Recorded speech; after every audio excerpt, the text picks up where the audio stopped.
guys, I'm hoping this is set up right. It's been a while since I've made one of these videos. This time last year I was working on a bridge because we were still technically in lockdown.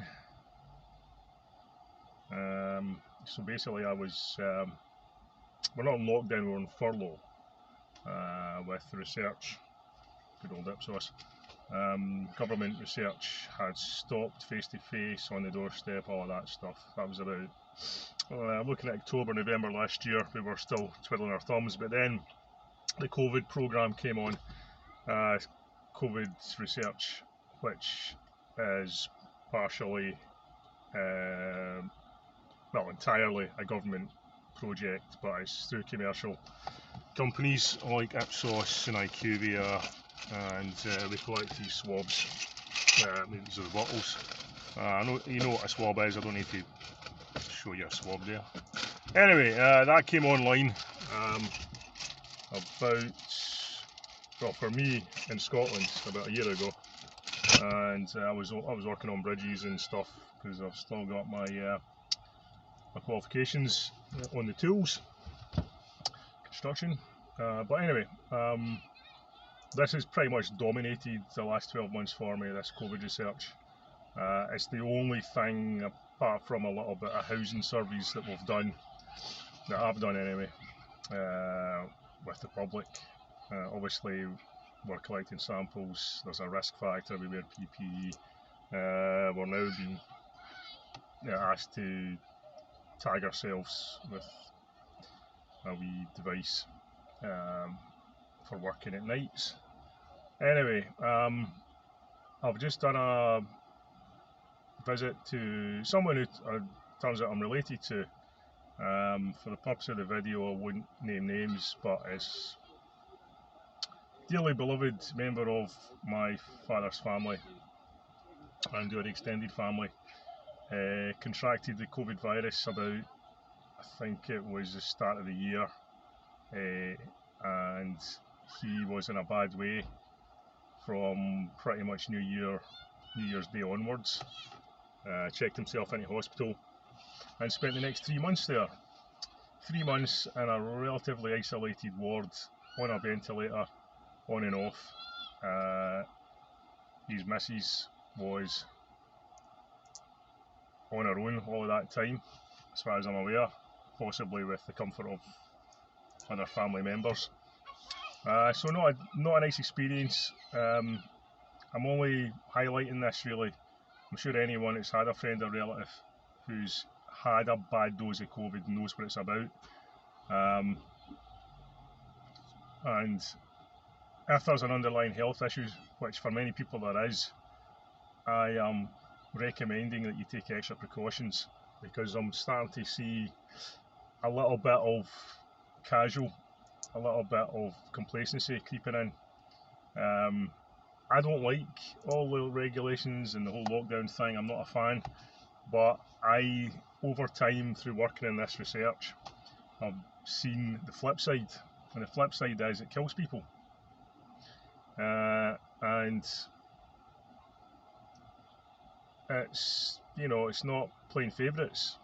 I've seen guys and girls, young people, being affected by this. People like, a young guy I remember recently, he was an air steward, and thankfully back at his work, but he was grounded and he was out of it for a period. I've seen people that were fine one day, didn't think there was anything wrong with them, and then they go down with it. People with underlying health issues definitely suffer more, there's no question about that, and it's obviously potentially more fatal depending on your age and your overall health. And it's difficult when you're working with the public and you're speaking to people that have lost relatives. They get it, they understand why we're doing this research and why it's important to get vaccinated, triple vaccinated if the offer comes, why it's important to wear masks, why it's important to sanitise, wear rubber gloves if you can, and certainly like we have to, and socially distance, all of these things.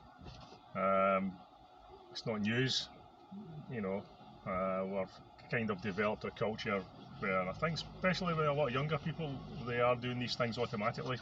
I think some in my generation and older probably think it's gone a bit too far.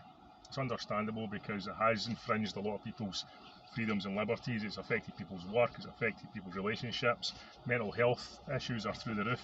So there's a collateral damage here. But anyway, all I'm suggesting is that for those that COVID bites, it doesn't just bite them, it bites their family. Especially if that's the main breadwinner, especially if that's the person that's relied on to pay the bills.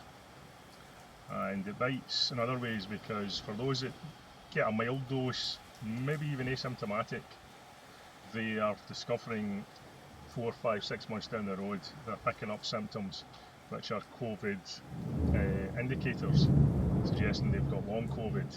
And not a lot is known about long COVID at the moment, or perhaps not as much as should be known about it.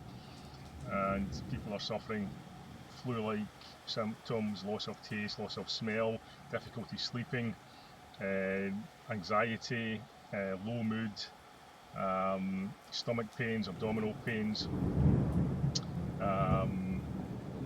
anything with respect to just our general pretty much all of these symptoms and more. You could have a combination, you might only have one, you might just get headaches, unusual headaches. Of someone recently tell me that they're headaches like they've never had before. Other people have lost their taste and smell and then it's come back. So they're indicators of long COVID. And sometimes people don't even know they've had COVID. They might have been asymptomatic or didn't test positive. Maybe they never had a PCR. I don't know if the lateral flows are as accurate. I think they're about 70% accurate. But nevertheless, these long COVIDs are creeping in, and we don't know the long-term damage that long COVID will mean for people. We're hoping the vaccinations will help, and that's the way it's looking at the moment. But a vaccinated person is not immune necessarily. I've come across people that have been vaccinated and have gone down. That's happened. Elderly people generally with a weakened immune system due to health issues, and we've come across people who are spreading it because they're still COVID positive even though they've been vaccinated. That's, it doesn't make you stop you being a vector for the disease. You're still a vector potentially, although if you've been vaccinated it should be in your system for a lower length of time. But anyway, just don't be too casual about this, guys. I'm seeing people getting back to work, and I've found people just going about their normal business with COVID when they should be at home self-isolating. I know there's economic pressures on people, but potentially just think of yourself if you've got it, or if you know you've got it, or even the symptoms, that you could be vaccinated or not spreading that virus, and someone could pick that up, and it could be potentially lethal for that person that caught it from you. You don't know you've given it them, but you could have. But what you do know is that you shouldn't be spreading what is a virus that is potentially deadly for some people and debilitating for most that get a serious dose of it. So that's my thoughts shared. I've not done one of these for a while. I thought I would bring myself into the new era we're living in. Any thoughts or comments? Thumbs up, thumbs down, just tell me what you think, guys. Cheers.